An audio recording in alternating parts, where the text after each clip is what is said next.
Hello, everybody. Welcome to Rewind and Reflect, where we believe in the universal truth that there is no such thing as coincidences or mistakes. And we're here to share our stories and experiences about that with you, the audience. I'm Deb Miller. I am Susan Doyle, and you have to forgive me. Deb and I were just cracking up, like as I was queuing up the music, and then she started waving her pen that looks like back when we were in seventh grade with a little bally thing on top of it. So, for those of you who are watching this on YouTube, we just brought you back to seventh grade CVS. For those of you who are not and you're just listening, I am dabbing my eyes because we were laughing so hard I was crying. So, how are you today? Great. I'm good. I'm okay. Okay. All right. Great. I I'm good. mean, So I'm basically, you gave me the answer that you thought everybody wanted to hear. Then you gave me the answer that you thought I wanted to hear. And then you gave me your honest answer. Yes and no. I am really great. There's absolutely nothing that that I have to complain about or worry about. But I will say, I mean, I'm healthy and all the good stuff, all the good stuff. But a little anxious because it's the holiday and I get anxious around the holiday. Yeah, I'm not really sure why that is. I mean, it is a really it's not an easy time of year for most, even though a lot of us have a hard time admitting that because we do have things to be grateful for and we do have, but it's just it's a lot. It's a lot in a short period of time, I think, is what it boils down to. And I don't know if you know or our listeners know that like for the first time in a gazillion years, the first night of Hanukkah is on Christmas Day, which is crazy. But so it's like I just love it because it is again like just the universal message that we're all one. Let's all celebrate what's really important together. Right. It is kind of the quintessential, the universe is bringing us all together. And, I do feel, I kind of feel like it's just, I think the world, the country, I can't really say the world because I'm not a world traveler. Um, I think the country needs more of these little happenstances, these universal truths coming. I think, there are times where I feel it's very, very fractured. Um, Mm. but so I wanted to bring you back a little bit and the readers, I mean, and the listeners, readers. Um, so when we were growing up, so again, Deb and I were in this really, really like just upper middle class town where, you could go anywhere, do anything, doors stayed unlocked, the whole nine yards. But it was very, very not Jewish. Let's put it that way. Very not Jewish. Yeah, how many So Jewish people were in the town? Do you remember? I want to say at a given time, there was maybe like four families, four or Wow. five. I do remember being like one of like four Jewish kids Mm. in the school. And so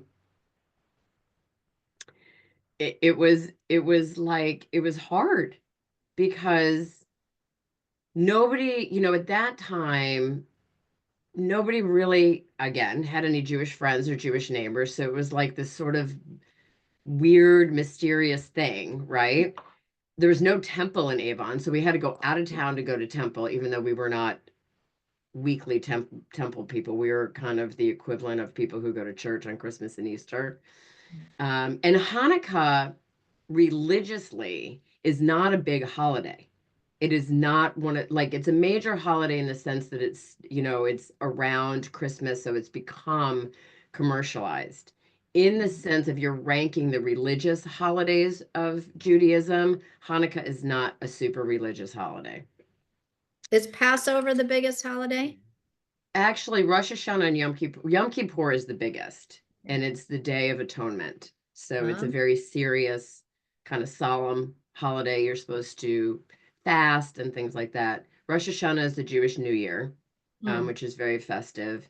Passover, but then there's a couple of other ones that like nobody, like they don't even make the calendar. Oh, oh, those poor. There's a lot, so there's Sukkot, which is a fall holiday that celebrates the harvest. And then there's Purim, which I don't really know what it's about, but it's kind of like the Jewish Halloween. You dress up and there's like parades and all those things. So when we were growing up in Avon, it was just, what do you mean you don't have a Christmas tree? So I didn't, so I did not marry my first husband because he wasn't Jewish, but I was really, really thrilled to have a Christmas tree for the first time in my life when I was like in my mid 20s. Yeah, I It was bet. great. I loved it. I loved everything about it. Um, so, I remember when we were growing up, this is really funny. I remember when we were growing up, some kid said to me, well, then you should have to go to school on Christmas. When he found out I was Jewish, I'm like, but the school's closed. Like, okay, sure. Out of all the things he could have said to you, like he said that. Yeah, Like, exactly. Um, and so anyway, my kids and I really have formed this really great tradition of so somewhere along the way, everybody knows now somebody who's Jewish and they go to the movies and eat Chinese food on Christmas Day. I have no idea where that came from. oh, is that if that's an None. actual thing? Oh, I It's didn't. an actual thing. I mean, it's not like it's not like written in the Bible or anything, but yeah. So Oh my um my kids and I now do Chinese in a movie on Christmas Eve because they spend Christmas Day with their dad. But it's I'm telling you, I called the Chinese food restaurant the other day. To get my food at 4 o'clock, I have to call them at noon. oh my gosh. I'm not kidding you. It's a Wow. thing. Apparently it is a thing. Well, that's not in the Bible, but you know what? I'm going to reread the Bible because I bet somewhere it is more. Somewhere somebody said Or Chinese in a movie on Christmas. But anyway, so Christmas was always I would see all these people just being so festive and their families like these big family gatherings and it was literally like me, my brother and my parents sitting around on Christmas Day like watching TV. Like it just it never really people didn't understand that it didn't register that we didn't do that, yeah. you I know. know. I remember you'd come to my house Mhm. later in the day, like after we're Mhm. in our gifts and the family, and because my parents Yeah. lived with us, so it was like we'd have this thing, and then you'd come over, and I'd show you. Yeah, so it did give me the ability to spend time with friends and even to this day um I find that if there's somebody who doesn't have a place to go on Christmas, they're always coming here. So we have two people this year actually joining us who don't have family here and they were going to be alone on Christmas and we said come on over. That's so nice. Yeah. So it's kind of, I feel like that's sort of what the spirit of Christmas is, right? Yeah. We get so caught up in the gift giving and the pressure and the anxiety of making it perfect and making it timed and all these other things that we do kind of forget that. But um, we were talking the other day and we were sort of touching upon how difficult it must be I would suspect, and correct me if I'm wrong, earlier in your recovery than it is now to be at these holiday parties and New Year's, and everything revolves around alcohol. Mm. You want to talk a little bit about that? Sure. Yeah. I really, well, I think one of the reasons why I'm having a little angst, there's a couple different reasons things are a little different for me this year. But one of the reasons I get anxious around Christmas and the holidays in general is because a lot of people do relapse. It is so stressful for some people, especially in early recovery, because for a lot of people, their families aren't ready to kind of let them back into their circle because they haven't really proven that they can be trusted, or they're not going to that they're going to behave. So a lot of people do spend the holidays alone, and they relapse, and it really makes me scared. But I can recall the first holiday. So my recovery date is 10/21/04. So it was right before like Thanksgiving and the Christmas and da da da, New Year, all that. So I did have a sponsor going into the holidays. My parents used to have a huge Thanksgiving feast. We probably have 20, 25 people every single year. I was going down to their house to celebrate Thanksgiving that year.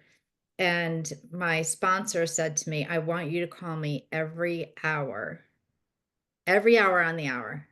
And I was like, that's a little much. I got this. And she's like, oh no, you're calling me every hour on the hour. So I get down to where my parents lived, and it's everybody's having their wine and um, appetizers, and lots of people saying hello. And it was very difficult for me because by that time, everybody in the family knew that I had been struggling, that I had been in rehab, and nobody quite knew what to do with me or what to say. So it was kind of like, it was very awkward, that one. So let me That, stop. Can I interrupt you for a yeah, second? of course. What, looking back on it, and if somebody is in that position, or somebody has a family or a friend who is, new to recovery, what would you have wanted to hear from those people? I They would didn't have, know what to say, but right. hindsight being 2020, it would have been really nice if they said what. If they just asked me, like, so, what, how are you doing? How are you doing? How was rehab? What was that like? Like, talk about it. It was so shameful. Addiction Mm, was so shameful, and so I get it. There was a lot of um, elderly relatives there. So, they don't know anything about drug addiction, or what they do know is not very nice, to talk right. about. So, Yeah. but yeah, so, and I think the worst part, even though I knew when I got out of rehab, I was like, I am never turning back to that life, because it was just such a mess. And so I had already kind of I was already in motion, I knew I wasn't going to drink. Um, I knew there was no way for me to get my hands on any pills, so it was okay. I knew I was okay. But when we sit down for dinner, my parents are like, "Do you want red or white wine?" Yeah, my mom and I think my dad said that to me. I'm like, "Dad, I can't drink," and oh, well, I didn't think you had a problem with alcohol. And here's the thing. Alcohol didn't bring me to my knees and get me into recovery. That was the pills. But when I didn't have the pills, I was drinking. So for me personally, any kind of substance that is mind altering is a drug, whether it's, booze or pills or heroin or whatever it may be. So that all goes into the same pocket for me. So I said, Dad, I can't, no, I'm not drinking. Like, there's no drinking. Oh, okay. And it took my parents quite some time to figure that out, because at Christmas it was the same thing. Do you want red or white wine? I'm like, oh my God, again, I can't drink. But it took them a while. But again, nobody in my family knew about addiction, drug addiction. They didn't know about, nobody had ever gone into rehab. Nobody was getting arrested. It was all very, very new for them. So I did call my sponsor every hour on the hour and just kind of gave her updates. And it was fine. It was good. It was, yeah, a little awkward, but I didn't have the cravings. The cravings had been dispelled for me at that point. So I was okay. But Uh, not everybody is as fortunate. No. as you, A, to go to rehab once and be done and stay clean for 20 plus years. God love you. God love you. Yeah. Um, so, and not everybody has a family, like you touched upon in the beginning, you are blessed to have the family, the accepting family that you have. Hmm. But again, not everybody has that family that they can say, okay, I'm out of rehab, either first time or again, and I'm here. Yeah. And, so, um, Oh, trust. what would you say to somebody who said, okay, like my so and so is coming to Christmas and they've been in rehab or they've been at rehab 5 times now and I don't trust them. Like, what do I do? Oh, I've had these conversations with people before, and I said I will say to them, um, lock up any pills that you think they can get their hands on, because a lot of people have, you know, opiates around and they just don't even think twice about it. But as an addict, I'm going to search every single bathroom cabinet that you have, and if I can sneak into your bedroom, I'm going to look in there too. So it's a disease, and when you're in that disease, you do things that desperate people do. So, but I also will tell them, do not drink just because they're around, because they have to get used to being around people who drink, because a lot of people can drink socially and not have a problem, and they should not have to be punished because that one person's in the house. I Even just if it's the very beginning where the whole family goes a little alcohol free for a while, you're saying no. Well, I would say to them, if you could take it or leave it, leave it. But if you want it because it's a celebration, you want to have a glass of wine, you want to do a cheers with champagne, whatever, yeah, do that, because it's not, Okay. as you have to, if you're a family member that has somebody that's struggling, you have to detach with love, which means that you have got to take care of yourself, have your needs met in order to help that person. So if you're giving things up because of the addict or alcoholic in your family, then what you're doing is you're stripping yourself of joyfulness. And all that does is end up in a big fat resentment towards that person. And trust me when I say the addict or the alcoholic knows, they can feel that resentment building, and that's just Mm-hmm. going to make them feel worse and have more pain that they want to numb. So make Okay. it a safe environment, but on the holiday, don't take away from your own pleasure and joy. And here's the other thing that a lot of people need to know. There's what are called alcathons that happen on major holidays. And that means that at certain places, usually a church or a community center, and there's maybe more than one in a community, there's AA and NA meetings going on every hour on the hour. And a lot of times they have food there and they have, desserts. And so it's a fellowship. So you can go. So if you're struggling and you're like, I really don't want to drink, I really don't want to drink, but you're around family that is a trigger. Most families are a trigger for an addict, alcoholic. You can go to a meeting and you can stay there all day and all night. They go until midnight every single day. Wow. Yeah. So there is always an option for that person. And even if the family member says you need to go, you need to get to a meeting, bring them to a meeting, drop them off at a meeting. That's a way that you can, it's a healthy, helpful way to help Mm-hmm. that person that's struggling. But I mean, yeah, I know how lucky I am. I know the majority of the people that I work with that are like in the Salvation Army Rehab Center here in Sarasota that I sponsor, they have nowhere to go.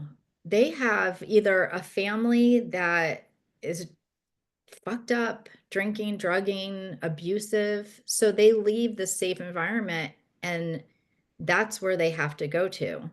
And that's not good. So that's why we've, you know, encourage them to go into a halfway house or sober living, because I've seen time and time and time and time again, people go back to the place where they came from.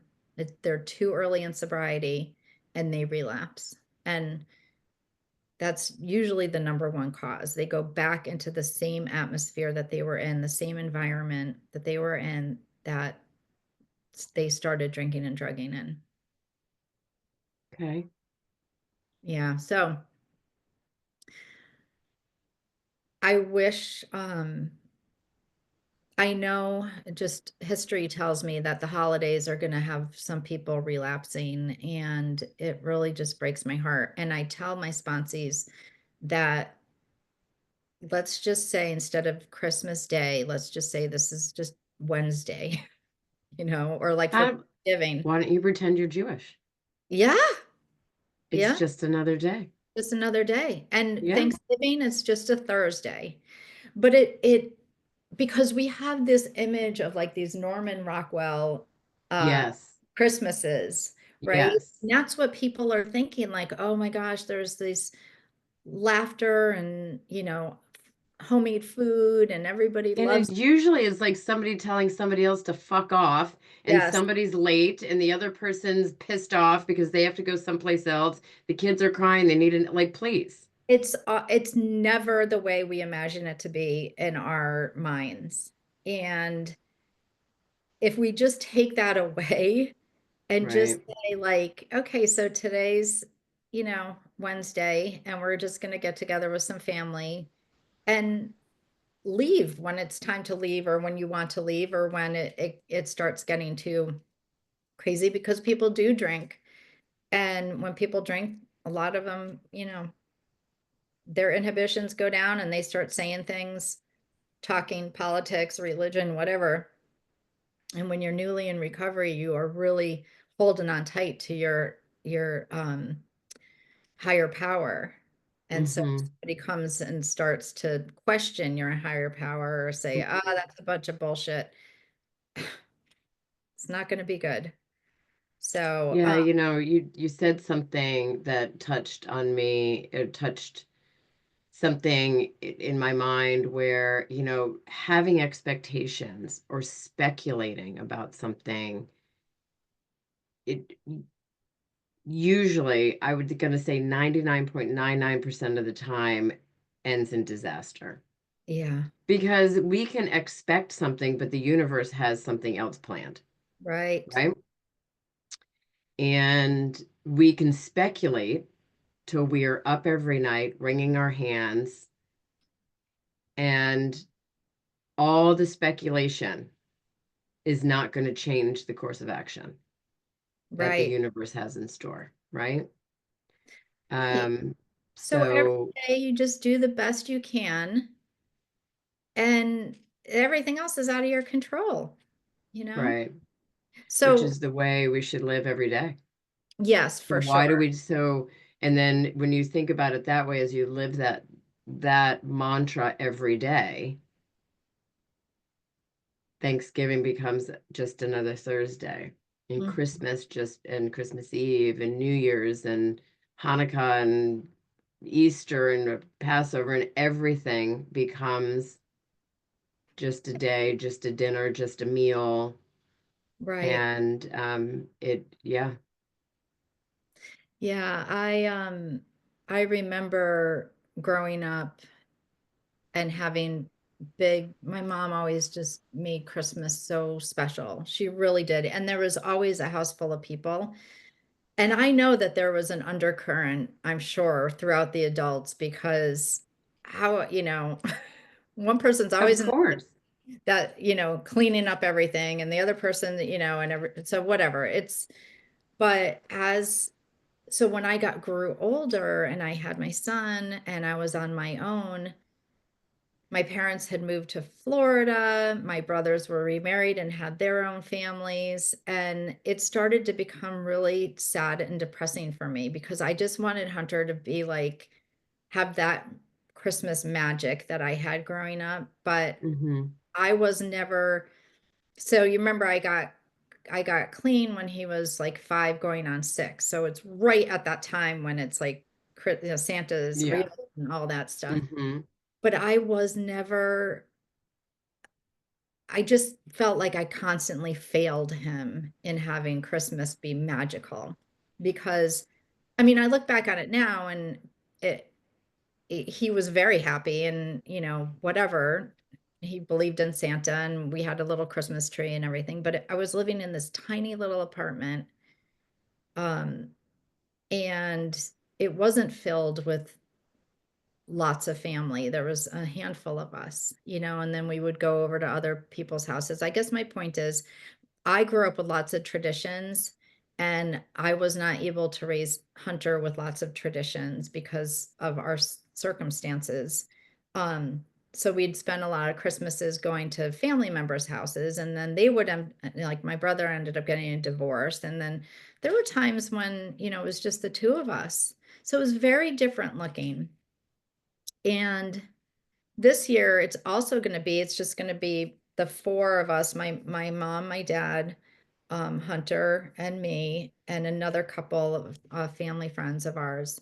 Um, Kevin is in Connecticut bringing his dad, his elderly father there so he can spend Christmas with the family. So it's going to be another different kind of Christmas, but whatever, it's what you make out of it. It's what you make out of it. And at the end of the day, whatever. If you go out for Chinese food and a movie, it's just another day. It's just another day. It's funny that you say it's not funny, but it's ironic that you say you felt like you failed Hunter because I felt as though I failed my kids because we my ex-husband was not Jewish, so we would I was trying to make Christmas without any Christmas experience. Like I didn't know what it was supposed to be like, and I always felt like I missed the mark. Yes. Always. I always Um, that too. yeah, I always felt like I I missed the would mark. Like cry. they had Santa and they had, I mean, they really believed and it was, but it was just, I think if I went into it, like this is just another day, they believe in Santa and let's just make it special for the folks that are inside these four walls Mhm. without worrying about what we were going to do next or who was, I think I would have felt um, calmer, I Yeah. think. Yeah. It was always very amped up. I wish we would But give everybody ourselves a break, and just Mhm. understand that, nothing has to ever be perfect. I was watching Christmas Vacation last night. Oh my God, that's one of my favorite movies. But that is exactly what we're talking about. He wanted this perfect, memorable Christmas, and everything Mhm. that could go wrong went wrong. And at the end of it, it's like it's just the people that are around you. And we're so fortunate. I'm so fortunate Yes. to have both of my parents still. Yes, you are. I Did you am. ever ask your son later on in life, like, now or when he was, in his early 20s, um, if he ever felt like ripped off at Christmas? He Oh, I probably don't. would say no. I He'd probably I, say I no, it was just great. recently, I just said to him, I would cry at the end of every time you were done opening your presents because I felt like I just disappointed you so badly. And he was like, the only thing I remember, Mom, is that I went looking under your bed for presents and I noticed that the ones that from Santa were wrapped in certain wrapping paper and the ones that were from me were in other, and he said, and that's when I figured out that you were Santa. He's like, that's probably my biggest memory. I was like, "Oh, okay." Yeah. Well, So, yeah, so it didn't phase him in the least bit. He right. yeah.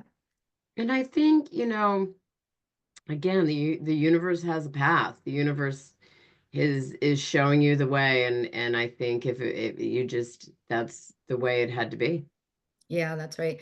And it always, and I talked about this in the last podcast, how I always was very struggled financially. And so that was also a huge trigger for me when it came to the holidays. And I want to share a story about my very first Christmas. I had no money because I was in rehab. Um, prior to me going to rehab, I spent every dime I had on drugs. I was, let go of my from my job, and I was far behind in rent. I was paying rent, and I was far behind that, and my car was about to get repossessed. It was ugly. And I was at an AA meeting, and I was sharing about it. I said, I don't know what I'm going to get my son for Christmas. And of course, my parents were like, "Oh, we'll help," but they had helped me so much up to this point that I didn't even want to go there. So I was like, I don't know what I'm gonna do. I really don't know what I'm gonna do. And so instead of holding it in and like then wanting to numb it with drugs and alcohol, I shared about it. And so afterwards, at the end of every meeting, you usually get in a circle and you hold hands with the person next to you and you say the Lord's Prayer or whatever, the Serenity Prayer. And so I'm standing next to this woman, and she grabs my hand and she puts $50, a $50 bill in my hand. And she said, Mm. "Go get your son something." And I was like, I felt in a way, I was like, oh my gosh, that's not what I meant. But it wasn't taken that way. She was like, no, no, this is one of the gifts of recovery. We help each other. And you're new and you're going to be able to pay it forward one of these days. But please go get him something. So I was able to get with that $50 a bunch of like little things, the Mm-hmm. cars, Matchbox cars and candy and all sorts of just little things. But that woman that year saved Christmas for me. And Wow, what a great story. yeah, I will never, ever, ever forget that. And let me just tell you this, that do you remember the condo that we lived in Farmington? Yeah. With Mm-hmm. woman who gave me that money lived in that condo. She sent out an invitation for a Christmas gathering, and I saw No way. 8 Sweetbriar. That, I'm like, we used to own that condo. She said, oh my gosh, she said, you have a room that's soundproof. What was that all about? And I said, oh, my brother played the drums. I said it wasn't anything weird. I said my brother was a drummer, so my parents put that room in for him so he didn't drive us all crazy. But Oh my God. If that is not the yeah, perfect, universal truth. the universal truth at work Yeah, here, that it was not a coincidence that you were sitting next to her that day. Um, I don't I know know. what is, what a beautiful story. Yeah, it was really special. And I just, there's so many loving, kind people like that in this world. And I strive to be that way because so many people were so kind and loving to me when I really needed it and ask nothing in return.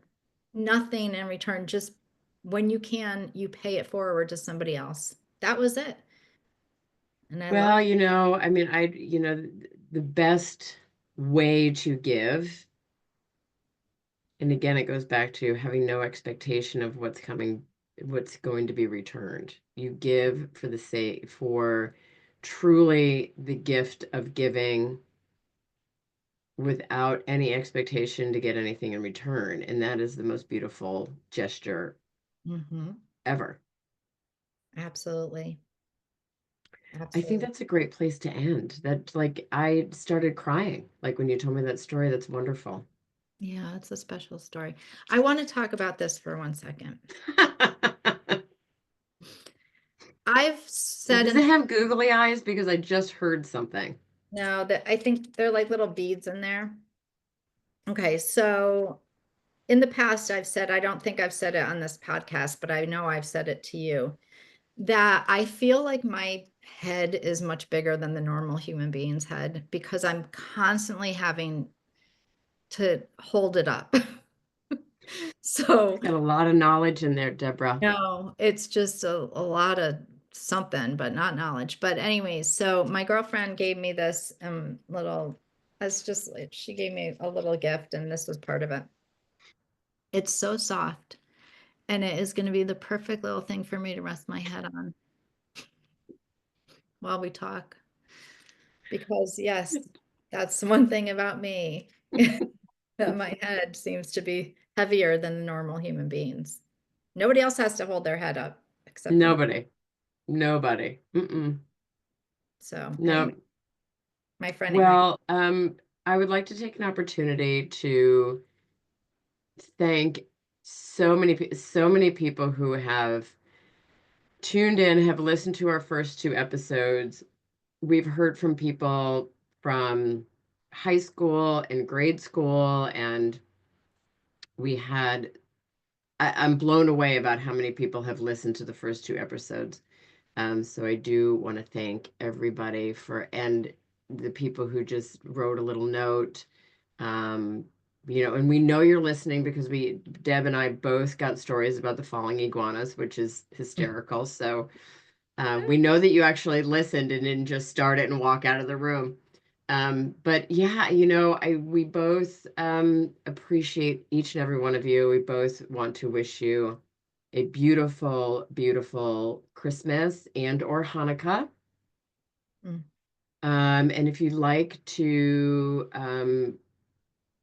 us to talk about a specific topic, please, you can either DM us on Facebook or you can email us at rewindandreflectwithus@gmail. The and is spelled out. We check it daily, and if something that we talk about speaks to you, share the show. Mm. So when this episode airs, it'll be the day after Christmas, but still Hanukkah.